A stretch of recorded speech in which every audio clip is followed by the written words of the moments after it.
So yan, what's up mga idol? May ipagmamayabang lang ako sa inyo dahil sa mga iba sinasabi nila accessories lang yan, papapogi lang yan.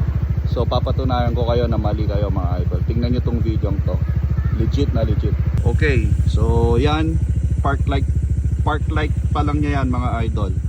Okay, park light, walang MDL, basta park light ng Biled natin yan. So sisindihan natin yung ilaw niya, low beam. Ayan, ganyan siya kaliwanag mga idol, low beam pa lang yan.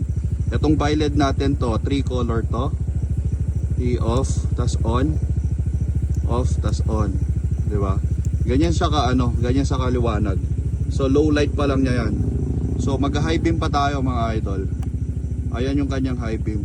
So talagang ito hindi lang siya pampapogi mga idol. Ililigtas ka nito sa mga dilim, alright? So sa lahat ng nagsasabing pampapogi lang yan, accessories lang yan, nagkakamali kayo mga idol. Ang laking tulong ng Biled na to, di ba? Ayan o, kita hanggang doon mga idol. So kung gusto nyo malaman kung saan natin pinalagay, comment lang kayo mga idol. Let's go.